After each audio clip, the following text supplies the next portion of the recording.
Hello and welcome to yet another episode of Creators with Kartik. Today, I have the pleasure of speaking with an absolute boss woman who was one of the first OG South Asian content creators in Australia. Despite dealing with backlash and a lack of support, she shined through and devoted her personal brand to speak on incredible topics involving colorism, self-love and acceptance, fashion, and certain taboo topics, just to name a few.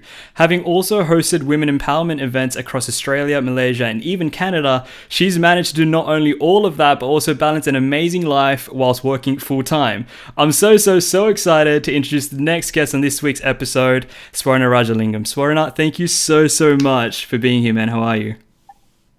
Thank you for having me. Thank you. I had the pleasure of listening to this amazing introduction for the second time, and second time's a charm. Oh my gosh. we tried recording this the first time, and unfortunately technology got the better of us, but we're doing this again and it's still as exciting. I'm still as pumped, which is so good.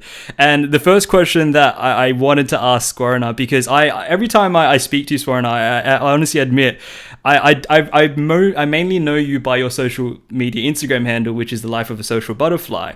How did you come across that name? How was that? How did that even start? Question. It's so crazy because whenever I come across people that know me just on social media, they'll come up to me and they'll be like, "Hey, are you the Life of a Social Butterfly?" And I'm like, I wish people knew my name, but it's so crazy. But you know what? It's been such an insane journey, and I think I started social media like back during the MySpace days. And back when you have MySpace, you have like really quirky usernames. You don't put your name down. Like that was considered very boring.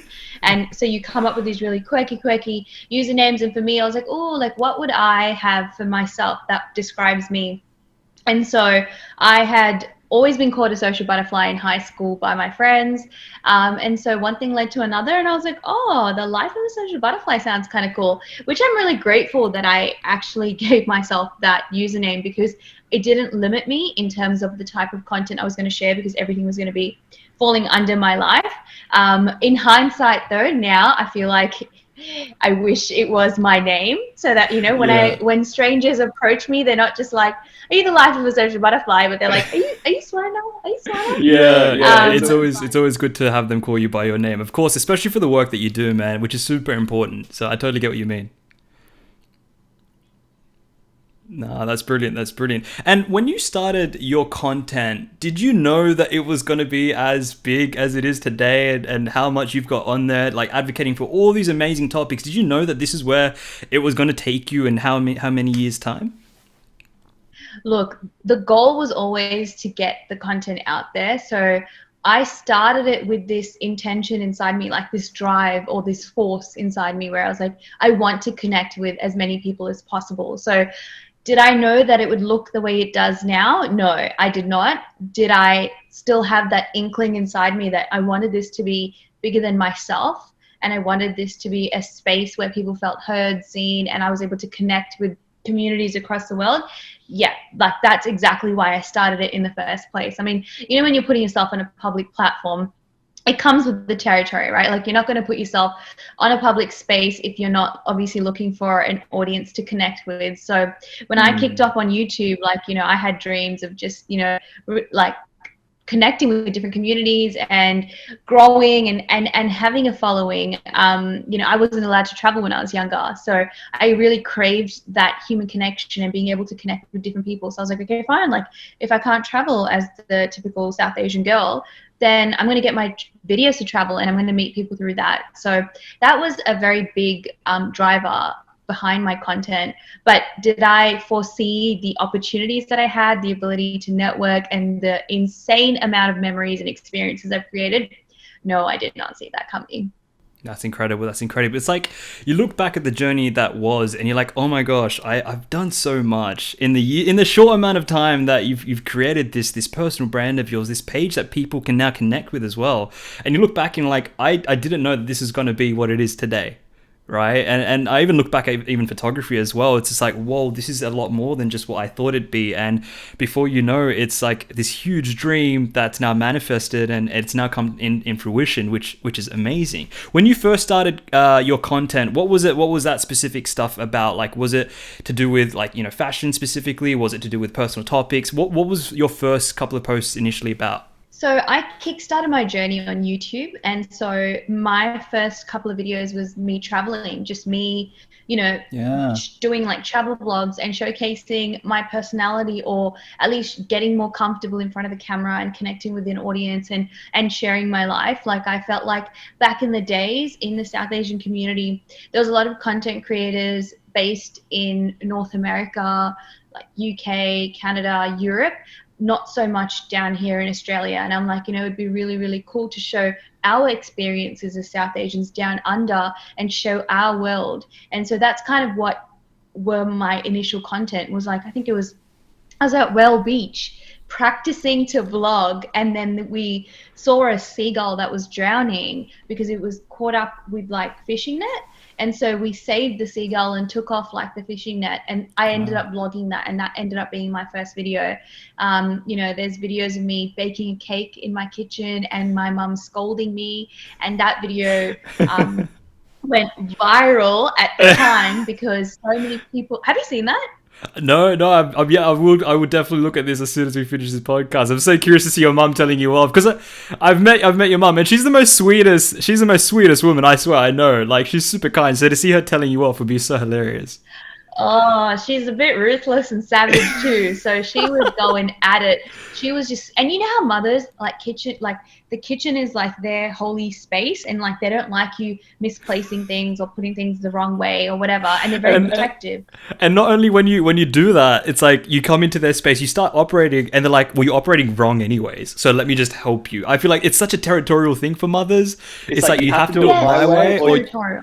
right? Yeah, yeah. Okay, right. So you got told off by your mum.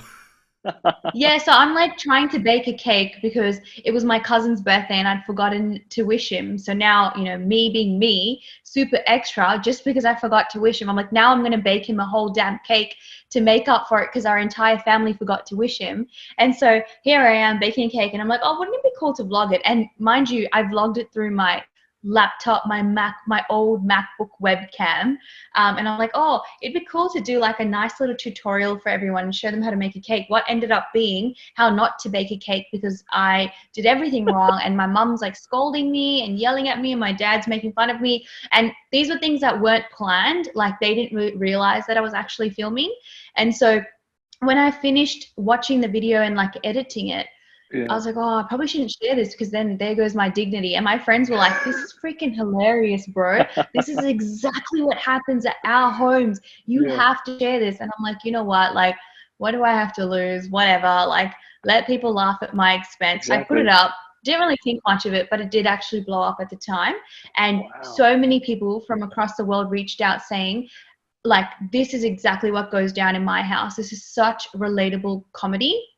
And so yeah, it was content like that. It was very like family centric, home centric, just my life centric content on YouTube. And then I joined Instagram. And honestly, the whole reason for me joining Instagram was just to drive traffic back from Instagram to YouTube, to grow my YouTube because the dream. That's so interesting.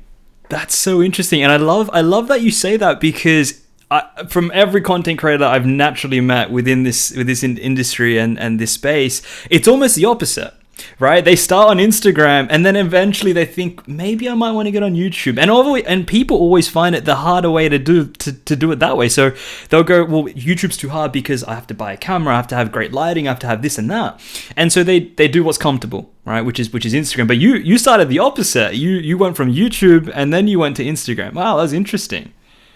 Yeah, because you know what? Like, I feel like back when I started years and years ago, YouTube was the platform that was in, and Instagram was just starting out. So they hadn't even evolved to where they are right now. Like with, you know, doing reels and your stories and stuff. Like we didn't have those features back then. So I didn't really see the potential in Instagram just yet. You know, it had just been introduced. So I was like, you know what, like it's a cool space. People are starting up, people are present there. Let me use it to drive people back.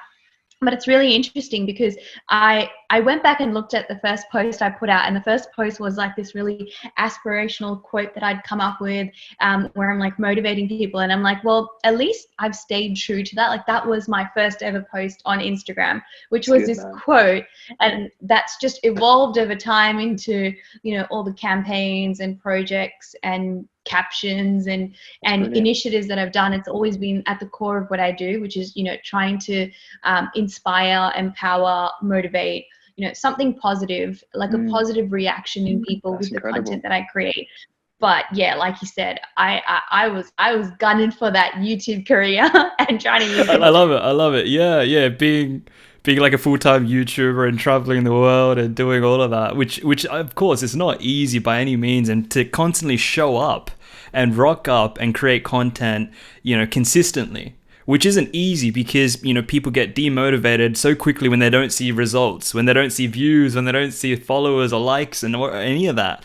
And it becomes a very, like, I guess, a toxic mindset, which stops people from creating in the first place. Did you have any sort of negativity when you first started, or things that you experienced as like a drawback in terms of content creation when, you know, you first picked up cameras, you first started, you know, recording yourself and vlogging yourself? What were your sort of barriers when you first started doing this? Yeah, a couple of things actually. So when I first started, I guess in my head I just thought, well, this has to blow up because like there's not a lot of South Asians in this space. So, you know, the representation is here now, so people are going to love seeing it. But it was quite the opposite. It was really hard when I started, just because people weren't used to seeing South Asians in this space. So the buy-in was less. There was that. And then I think number two, like, you know, getting yourself opportunities with brands was harder. Like, you know, we're still fighting for more representation and more inclusivity in brands now. And so it was a lot harder back then. And, you know, I didn't start out wanting the numbers. You know, I started out because I had a much larger vision for what I wanted to do with these platforms. So I'm glad I didn't start out and didn't fixate on the numbers, because I think I would have burnt out much sooner and probably would have given up if that was the case. So I was very much driven by just that connection, and I was super grateful. Like for every comment I got, I was like throwing flowers at people, like, oh my God, you watched my video? You watched it? You liked it? And they take out time to comment as well, and then like share that love and positivity, and you're like, wow, that's actually really thoughtful. Yeah, like, oh my God, someone from the other side of the world like sat down and watched my video? Really? What? So it's really crazy.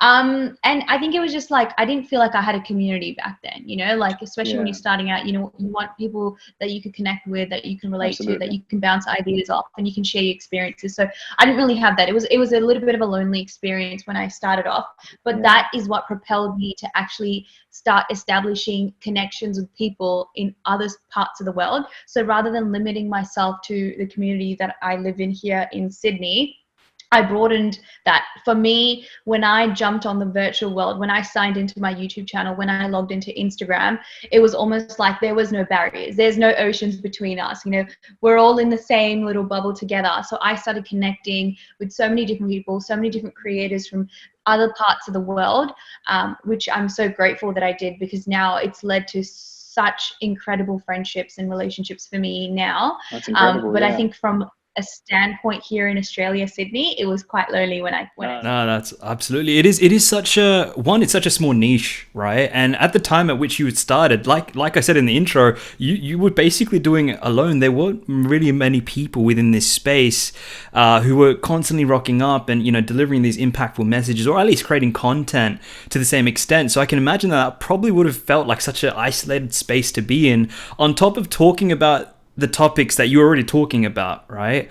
Which is absolutely incredible. So I know that would have been a big challenge. You said something about, you know, you had the pleasure of networking and traveling as well. Tell us about your events overseas. What was that experience like? I'm sure that would have been like quite a lot. Absolutely surreal. And having lived through this pandemic and all these lockdowns just only has me reminiscing on the life that I had, being able to travel and meet so many incredible people and be a part of so many awesome collaborations, projects, events. Like, I'm a big believer that if you don't upskill yourself or if you don't put yourself in certain situations, you'll never know what your potential is. You'll never be able to come up with certain ideas until you know what your possibilities are, right? And for me, like, even to be able to host the female empowerment events, as you mentioned earlier in the intro, with Dia across Malaysia, Australia, Canada, Absolutely. I don't think I would have thought of doing that had I not gone to Canada and immersed myself in the culture there and met someone who I really vibed with, who, you know, had a very similar vision to me in terms of how we were using our social media platforms and what we were doing with our 9 to 5 grind, and the vision that we shared, which was to be able to connect with more women in our industry and to be able to empower one another. And so, you know, had I stayed in my bubble here, it just, I don't think the cogs would have turned in that way. And I think that's why I'm such a big believer in, like, just go push yourself out of your comfort zone, go learn that skill, go train yourself on that software, you know, go ask the questions, because you honestly don't know the ideas that will spur from learning, right?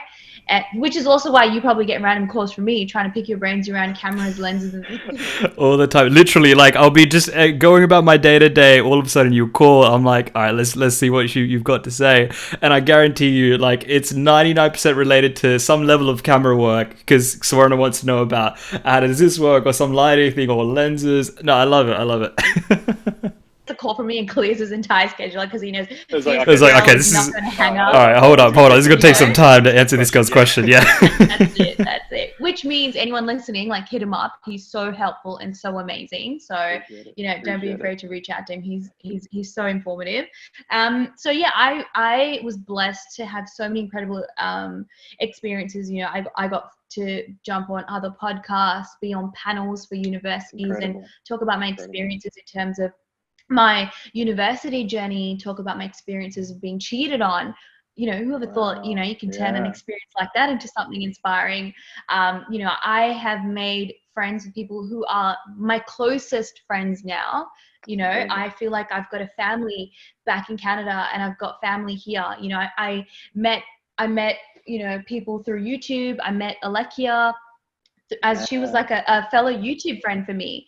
And then, you know, I got to be a bridesmaid for her wedding, and we were just mates through social media, being content creators, MC her reception. Next thing I know, I meet her brother, and you know, we're dating now. So, you know, my life has become so interconnected to all these incredible, wonderful people that I've met. And then, you know, you've already met these girls, but Dion, Sindhu, who came down, and we got to do an event in Australia, you know, and then we got to collaborate with yourself and House of Sona, so much fun. take off to Bali. So it's just been mad pinch me moments for me. Like, would this be possible without social media? I highly doubt it, because we all operate in such, like, siloed worlds. Like, you know, we live here in Australia, in Sydney, you know, they live in Toronto, Canada.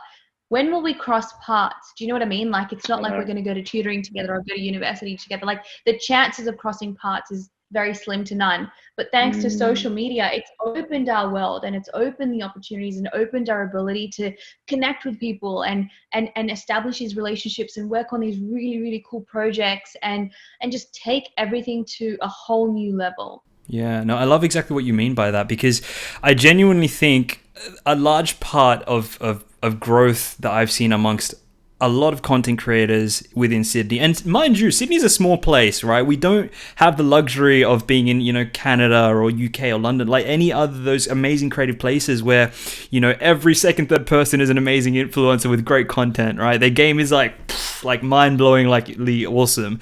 So we don't have that privilege or luxury. But one of the things that I have realized about the growth of people within our network within Sydney is their ability to network and to collaborate, right? How do you think that's like is so detrimental to someone's growth. Like in terms of your own self, like a large part of your journey has been networking with other people. And I think I still remember our very first shoot we did together, and I look back at it, and again I totally cringed at all of my stuff, and I'm like, I wish I did so many things differently. But it was, I think, through this process that we had that relationship where we got to know one another and also to work with one another, which I totally appreciate. Like, it's just so important to grow, with each other in this industry. Oh, 100%. Like without collaboration, it's just meaningless. You know what I mean? Like the journey is you're so siloed and you feel so lonely. And like you mentioned, you and we met at a shoot for Starwood Core, and we vibed instantaneously. And I knew that, and they're like, oh, like I'm definitely like, this guy's going to be in my life. Like we're mates now, you're like, we're not going no anywhere. escape Yeah, this now. person's here to stay. Yeah, exactly. We're here to stay. And like, of course, when we look back at our work back then, you would hope that you would cringe because we've upskilled ourselves and we've evolved so much. It's like that growth is so good when you look back at it and you're like, oh my God, like finally, we did something good out of our content after that point. Yeah, it's gotten better. But it was such an awesome collab, like especially to work with a fashion designer, who was creating modest fashion, which is not very common, and to be able to vibe and to meet all the different vendors. Like a lot of us are all still really good friends, like Nish from Colour My Event, yourself, Nikki, etc. So it was a really, really good day, and I'm so glad I said yes to it because I think I was approached very last minute for it, and I got to meet you. And I think for anyone listening, like I think collaboration is huge, and you shouldn't shy away from contacting people. Like don't sit around and wait for people to approach you, and don't make assumptions about people based on their following or based on their pages. Because I think what tends to happen is some people either undermine themselves because they've got a smaller following. So I've had people hold off from reaching out to me, and then they eventually reach out to me and they're like, man, I wish I reached out to you earlier. And I'm like, why didn't you? And they're like, well, always be like, why didn't you approach me earlier? And they're like, I was just starting out and I didn't think that you would like want to collaborate with me. But in my eyes, someone's following doesn't mean anything, like someone could be an incredible, like for me, it's not even how good you are at what you do, it's the initiative. Because you can be the most talented photographer in the room, you could be the most talented graphic designer or the most talented writer in the room, but if you don't have the right attitude, and you don't have the right attitude to want to collaborate and fuse ideas together and evolve together and support one another, then I don't know if we'll really vibe. And like I have been in so many collabs where we've just been vibing, we've been DMing, we've been hanging out, like more than the collaboration, like going for dinners after, have just been so insane. And I just think that I really do encourage people to collaborate. Like for example, when I traveled to Canada in 2018, I went for 2 weeks for a holiday.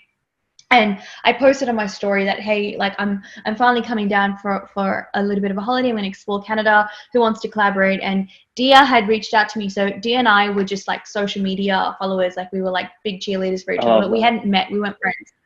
And, she reached out to me, and she had much, much more of a larger following than me. Like I was insignificant next to her, but she reached out because she had watched my content and she felt like she could relate to me. And I felt the same way about her. And I was so glad that she approached me and wanted to collaborate. And because we ended up becoming the best of friends. We ended up working on so many amazing projects together, so many collaborations, so many photo shoots. We've spoken on panels together, podcasts together. We've hosted empowerment events across Canada, Malaysia, Australia. We've done so much. And had we looked at each other and went, me look at her and go, she's got such a big following, she's never going to look at me twice. Or she looked at me and went, like, what am I going to gain from her small ass following? We wouldn't have this sisterhood or friendship or whatever we've created together. So I think collaboration is so key, but find people that you will vibe with, and you such can an important work thing together with. Correct. That's such an important thing. Don't fixate on following. And I think even people with bigger followings, like be open to working with people and supporting smaller brands, because you'd be surprised at how much they go above and beyond to like work with your idea and create amazing stuff with you. And at the end of the day, it's even behind there. They can have 2 followers and be the most coolest, most interesting, most amazing, empathetic human being that would end up being such a great friend for you.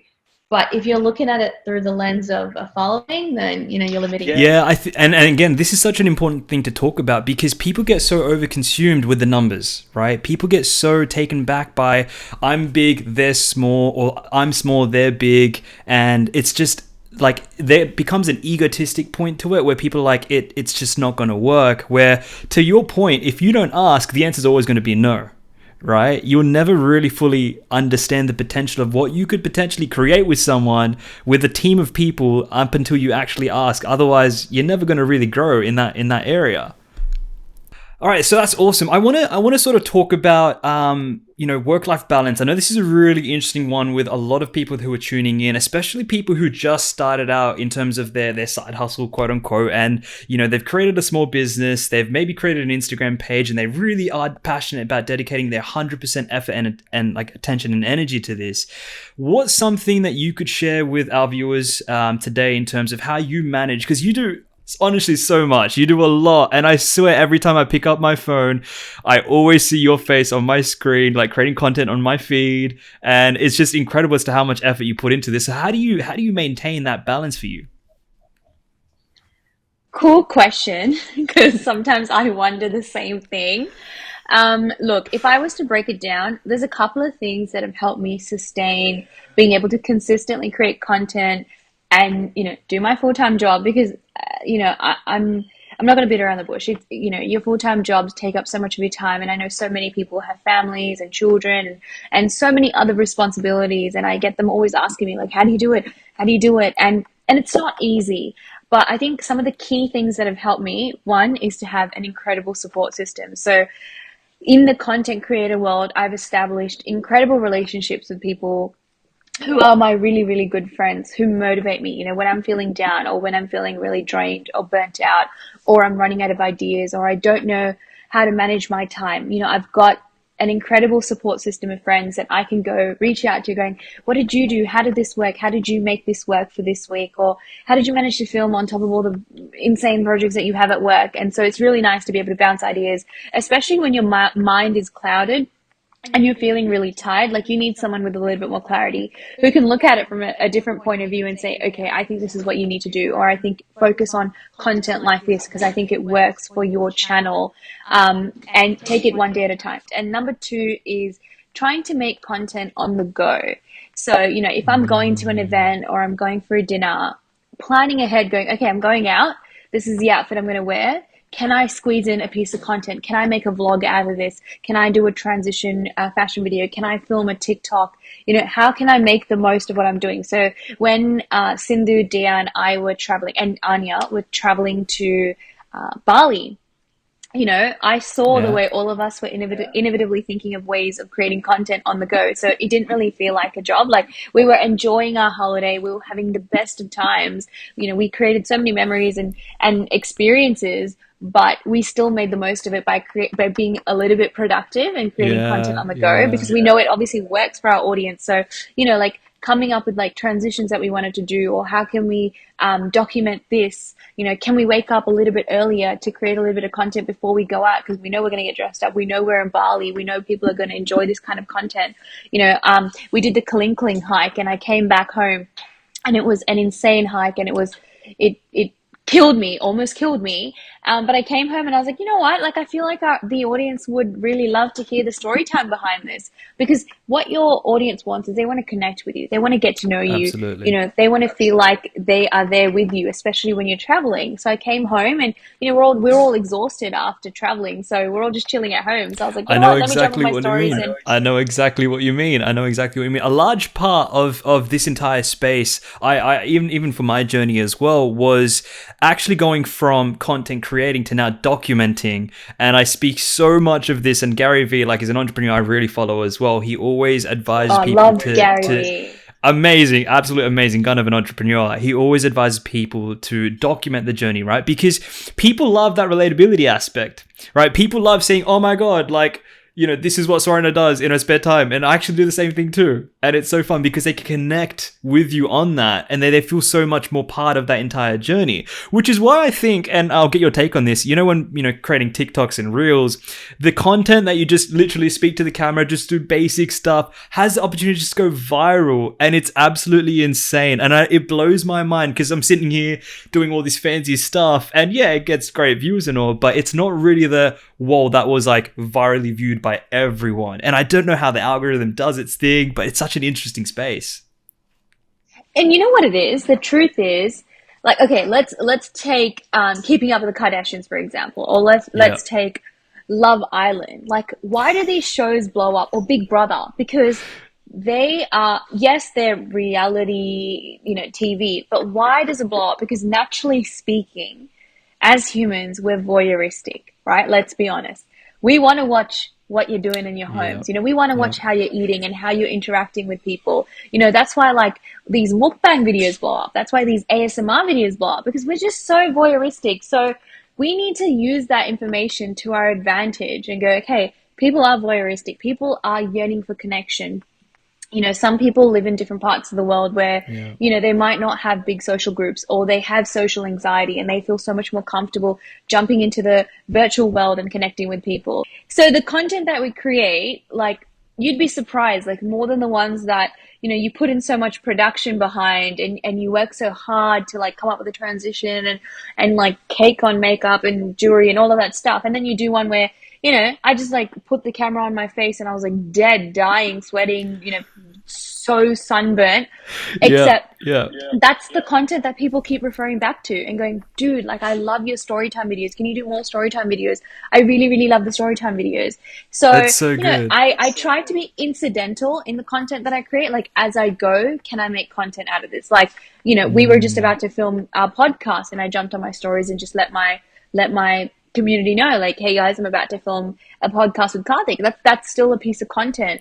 So if you are trying to balance a full-time job and your side hustle, find ways where you can create content as you go, and don't be ashamed about it. Like, be unapologetic, because I think there is this almost like stigma, like when you're going out with your mates, right, and you try to pull your phone out and they're like, oh my god, here we go, another person with their phone at the dinner table trying to create some content. Like, come on. Do you have to take a picture of the food? Yes, I do, Emily. I do need to take a picture of the food, because the food is not going to digest. Karen, my viewers need to see all of this. Everybody because I want them to know what exactly 100%. Exactly. And the problem is, if we don't treat it like a full-time job, that's what's going to happen, right? Because people aren't used to content creators and influencers. It's such a new role, right? Like, even yourself, you're a content creator, right? Like, yes, you've got your photography business and you're running the podcast and you're doing all this amazing stuff, but you are still a content creator on social media. And the truth is, it's such a new role that people don't know like the boundaries and stuff. So before, I used to be so like conscious, like, oh, like, should I pull my phone out? Like, I really want to create content. I wonder what people are going to think. To now it's like, like, this is what I do and this is what I'm passionate about and this is what I built my community over. Yes, I will have boundaries. Like, I actually struggle to create content on the go because I'm so in the moment and in the zone, hanging out with everyone. But then I have to like think like, oh my god, like, I should create content in this space. Like, this would make for good content as long as everyone around me is comfortable. So just like having those boundaries and having those internal conversations, like, who are you? Are you taking this seriously? Then do it. Like, don't worry about what other people say. Your real ones will support you. Your real ones will get behind the camera. They'll be rolling on the ground to create content for you or sending you ideas, which I'm very blessed enough to have, friends who, send me ideas and go, you should do this next time, or let's try this next time for you. Or, are you bringing your vlogging camera out when we're all going out for dinner? Like, they ask me that to push me and go, you better get your next YouTube video out, bruv. Better vlog this trip. It's great. Your social network are so accountable for you. Like, they make sure that you rock up, even when you feel like you don't have the motivation to do this yourself, right? Because apart from that, I always find the biggest the biggest barrier is honestly just ourselves, right? And for me, you know, I know my biggest issue was my insecurity about being on camera. And this is such a big deal, and it might come across as, oh, okay, he can do it so well now. But for anyone listening, it took years, literally years, to feel comfortable to just talk, to express, to articulate, to have a conversation with a friend online and document it for the world to see. This is a big deal, but you know, you got to push the demons out. You got to just get past the insecurity, because otherwise you're just holding yourself back, right? And you know, you are your biggest critic, so you don't want to be too harsh on yourself to go, well, I need to be perfect. It's not about that. It's about just being raw and candid and just exactly. And as we discussed, that's the stuff that people relate to, right? That's the stuff that people want to see when they're like, oh my God, I'm so following this person's content because I understand, I relate. I relate to them. Exactly. And it's such a big deal. So I'm so glad that, you know, you take that time out to go, this is me, this is my authentic self. I'm going to show that and be so comfortable in your own skin, which is so incredibly important, especially for what you talk about, which I completely admire and love about what you do, man. That's brilliant. That's so good. Thank you. I really appreciate that. Can I actually insert an example of what we just discussed? So, absolutely. I think people, when they start social media, they think they've got to be really presentable, they've got to be extroverted, they've got to articulate themselves really well. Like they're really afraid to talk because they're like, oh, like, what if I say the wrong thing? What if I'm not politically correct? But the thing is, right, like the people watching you, they're not watching you for how well you articulate yourself. Like maybe they are, but they just want to connect with people that they can relate with, right? And we're operating in a space that's so new. Like South Asian people haven't had representation for the longest time, right? You go on TV, correct, you go to the movies, you watch Netflix, you go to the library. Like everything that we're surrounded by is Caucasian white people. We're used to that. You know, all the Christmas movies we watch, it's all just Caucasian white families. Absolutely. Everything we see is like this white centric culture. And we've become so accustomed and used to it. But why can't we live in a world where we see ourselves? You know, that's why like shows like Never Have I Ever blew up, because, hey, like they're like us and they're talking about things that we go through at home, and she's struggling with her identity. And, you know, we are applauding it, but it's like, this should be normal. You know what I mean? And so whatever you want to talk about, whatever you want to be, however you want to be, you know, it's necessary because we should be taking up space. So I'll just give you a good example. So when we do our Aspire to Inspire events, Dia and I have two very different styles, right? So she likes to be really prepared. She likes to know exactly what she's saying, you know, have her dot points down, practice, structured. You know, she really likes to make sure that everything that comes out of her mouth is like gospel, right? Very proper and very structured. Give me structure and I'll just lose the plot. Like I like to just come in and just speak on the spot. Like even this podcast, like you had sent me the questions. I just took a glance right before just to make sure there wasn't anything too crazy. But I'm like, I don't want to prepare too much because naturally speaking, I thrive when I don't over prepare, right? And one of the things that she authentically shared during Aspire to Inspire a couple of times actually is how much she used to hate public speaking and how much she used to shudder and feel so anxious. And now she's like, it's so crazy from being the girl that couldn't do speeches, like for whatever. So she went from being that shy girl to being able to speak in Malaysia on the other side of the world, or Australia for that matter, or even in Canada openly in front of a room full of strangers, and run this event, which was so huge, right? Whereas like I didn't have a similar story to share because I think I've always been quite vocal. And that's just my personality. Like, do I have stage fright? Do I get anxious? Do I get nervous? Do I question what I'm supposed to say? Or do I have imposter syndrome? Hell yeah. But probably not to that extent. And so many girls after the event approached Dia and said, I relate to you. Like the fact that you used to like shake and feel scared to speak, and now you're standing here in front of us running this event, like that makes me feel so connected to you. And I think that's the beauty and that's the power. Like, be yourself on these public platforms, because you'll be surprised at how many people will be like, oh my gosh, like I relate to you so much. And that's why like I try to stay as open, as authentic as possible. And that's why it's not as draining for me, because I don't feel like I'm putting on a mask, and I don't feel like I have to present myself in a certain way because I'm just me online, if that makes sense. Like, so when people meet like it's not a front. It is you who you actually are. Right, Yeah, you live, you breathe, you eat, you sleep, you do all of this stuff naturally. So it doesn't become something that is not genuine. It's authentic, and it becomes something that you can just communicate as if it's just normal speech for anybody. And it's just like it's how I actually genuinely believe I love and live my life. That's But the brilliant. thing is, you also don't have to be like me to be a content creator, right? Like, you can be that shy, timid person. You can be that person that's, I don't know, still learning about a certain topic and being open about it, that I don't know enough, but here I am sharing what I know. Yeah. Or, you can be that person that's just sharing the journey of trying to become more confident, whatever it is. You'll be surprised, but your stuff will blow up because that's majority of people, and they want to connect authentically to people that they relate to, right? So I think that's the most important thing to remember, like, especially if you're trying to balance your time and stuff. Like, don't put so much pressure on yourself. Just be you, just do you. And as you go, and I'm sure you will attest to this, you learn so much more once you start and as you go on. 100%. There's a quote that I really love. I'm probably going to butcher. I can't remember off the top of my head, but I really do like it. It was a quote by a writer who said that don't be afraid to write about a place that's already been written of, right? Because it's not an experience until it's your experience. Just because there's somebody else talking about all these amazing things on their brand, just because there's another photographer, just because there's another makeup artist in the world killing it in whatever they do, it doesn't mean that you shouldn't do your part, right? Like, I guarantee you, when I started, there was at least 10 different businesses killing it in this space that I wanted to operate in. But had I listened to that insecure little voice in my head, I probably wouldn't have done this. I wouldn't be here talking to you today at this very point in time.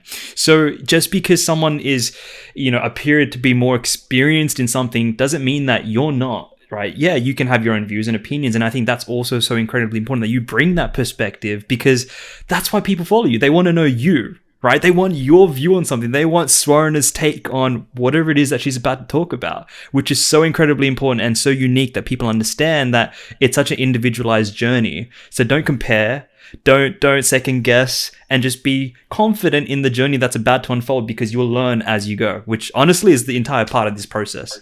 Yep, without a doubt. Like, you are you, and no one can replace that. And I know it sounds so soppy and sappy, but you're like, for example, you as a photographer, yes, when you came into the industry, there were so many well-known photographers in the industry, especially in Sydney. Absolutely. But the thing is, no one can take over your perspective and your personal experiences and your personal relationships to people and your way of how you saw life based on your own experiences, which obviously transcends into the type of photography you do, right? And so I just think, everyone should own who they are and own their experiences. And that's what I've done. Like, I've owned who I am, and I've owned my journey with colorism, and I've owned the fact that, I have a brother with cerebral palsy, and we're unapologetically proud about him, proud of him, we're not ashamed of him. And, I've owned my journey with accepting my body and the struggles of it. And, I still talk about my mental health journey that is ongoing, and the trials and tribulations of it, and it is what makes me me, and it's what connects me to other people as well. I love it, Swarnaa. That's absolutely incredible. You're already doing so much, and I'm just so excited. Which brings me to kind of like the conclusion part of this. Is I really want to know, what does the next 2 to 3 years kind of look like for you? Like, every time I look at what you've done, I'm so excited about what you're about to do. Like, can you share a little bit about what's going on in the pipeline of the life of a social butterfly? Without a doubt. So I think the way I operate is I'm super open. So I'm not very structured and, okay, next 2 years, I want to achieve this. I've just told myself that the universe has my back, and the universe is going to present me with so many incredible opportunities. And I operate on a very open mindset. And that's kind of how I've been able to manifest the experiences that I've had, because I was open to it. Like, I wasn't rigid in what I wanted to achieve, because had I been fixated on I want to achieve this, I wouldn't have had the experiences that I did, traveling and all the cool stuff that I've done. However, that's not to say that I'm not working on stuff. So I am working on a couple of different projects. So, as you know, I'm very passionate about colorism. So, I'm working on a lot of initiatives because, there is still a lot to do in the space of colorism. So I am working on publishing my own book. That is a massive work in progress for me.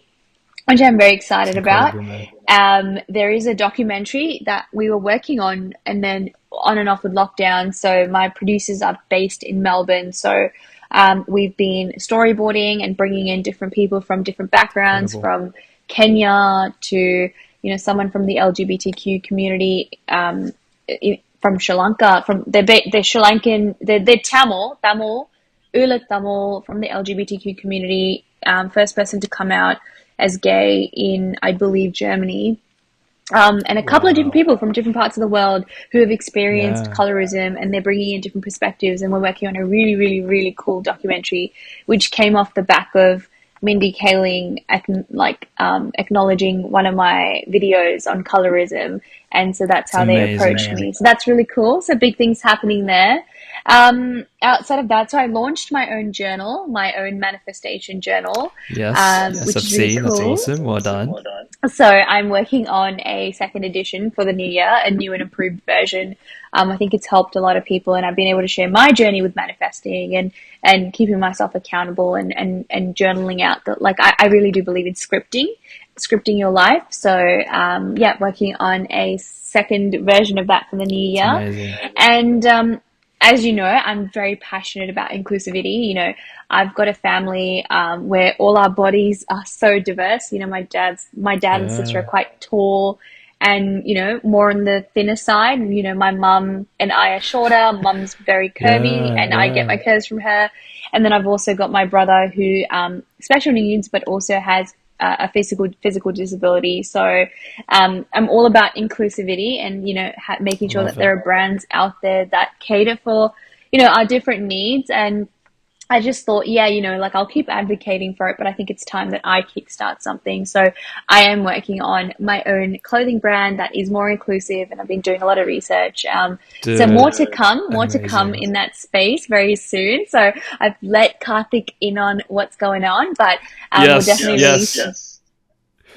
And I will hold you accountable to that when that happens, which is good. And just hearing all of that, I feel so motivated, because I'm the type of person where I'd love to surround myself with people who are just as passionate about what they do, right? And I feel like I get my fuel, my drive from watching people kill it in whatever they're doing, right? And it could be completely left of field as to what I do, which is great, because I love the fact that people can do all this stuff within their fields and dominate and do absolutely amazing stuff in what they do. So I'm so excited for you, man. That's going to be such a great journey for you to take. I really appreciate that. We haven't hung out enough. Brilliant. I always say this to you. I know. Every time I hang out with you, I feel so inspired. And we're actually neighbors, guys. We live down the road from each other. Sadly, yeah. We're literally so close, and yet I know it's been bad. COVID's been the biggest issue, but now that we're out of lockdown, hopefully many more experiences to come, which I'm super grateful for. So, Swarnaa, I want to sort of wrap this up with a rapid fire round. It's a series of just unprecedented questions which you have not prepared for. You don't know what they are, but I'm just gonna punch away. Are you ready for these series of questions? Ready. Let's go.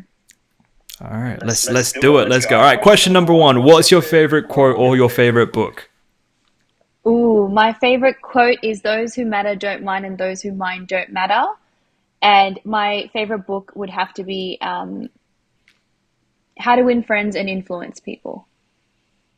Dale Carnegie, I've read that. Amazing book, and great quote as well. Love that. Well answered. All right, question 2. If you could have dinner with anybody in this world, who would that be and why? If I could have dinner with anyone in this world, it would be a toss between Oprah Winfrey and Malala. I love that. 2 incredible women. So great answer. All right. Question 3. What one message would you tell your 10-year-old self if she was listening to this podcast right now? You are amazing. You are beautiful. You are so much more than what you think of yourself right now. You are going to change lives. You are going to inspire people. Just keep doing what you're doing, and just don't forget to love yourself on the way. Message from the soul, man. I appreciate that. That's beautiful. That was really, really good. Question 4. Who's been your biggest support throughout your entire social media career and journey thus far? I would have to say definitely my family and my friends, for sure. They've just been so supportive, especially my brother. He's just been the core to a lot of what I do, and, you know, having his unconditional love has been amazing for me. And of course, my family, like my family has featured in so much of my content, and probably the biggest part of the success of a lot of my stuff, like from the cake video to the dance videos I do with my dad, and now the content I do with my mum. Like, sometimes I feel like the reason my socials have done well is because of my family, and has nothing to do with me.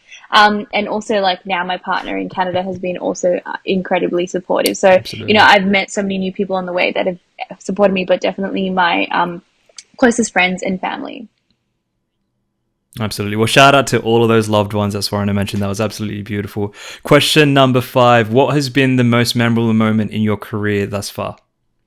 Oh, I think my most memorable moment in my career would have to be the Aspire to Inspire events that we have been able to host, you know, 2 in Canada, Which one I've also in had a Malaysia. privilege of photographing one as Yes, well. Yeah, and that was Kartik beautiful. our That was photographer beautiful. for the one in Sydney. He documented it so well, and Love I'm it. yet to still share So more much photos fun. from that. But those would have to be some major pinch me moments for me to be able to travel and do what I love and meet so many incredible people and do it with a dear friend. I love it. And final question number 6 is, what 3 apps do you absolutely use and need to have on your phone, excluding texting and calling? Oh, I would have to say Spotify. I listen to a lot of podcasts, Okay. and I think it's absolutely changed the game for me. I'm also a very visual person, so definitely YouTube. I love to watch a lot of interviews, videos, you know, all that fun stuff. Yeah, Spotify, YouTube, and can I mention social media apps? Yeah, I mean, that's all encompassing, but we can definitely include that. Yeah, Absolutely. like Instagram. definitely. Like, oh my gosh, Definitely. like without the app, how do We I connect need it, with man. the community Yeah. that I have connected with and 100%. be able to share what I do? 100%. So, yeah. 100%. Brilliant. Swarnaa, that was the rapid fire round. Thank you so much. You did absolutely well. How did you find it? Why, thank you. That was awesome questions. I was like, oh shit, a rapid fire. I don't know what he's going to ask me. Yeah, no, people are like, I have no idea what this is going to be. So that everyone gets a bit like edgy. So you did amazing. And those answers are so beautiful. And guys, that's a wrap. Thank you so much for joining for this week's episodes of Creative with Kartik. If you guys love this content, don't forget to like, comment, subscribe, leave us a review. Let us know what your favorite parts were. If you love Swarnaa and love her content, check out her links. They will be in the description below. And I will see all you lovely kids in the very next episode. Thank you so much, guys. Peace.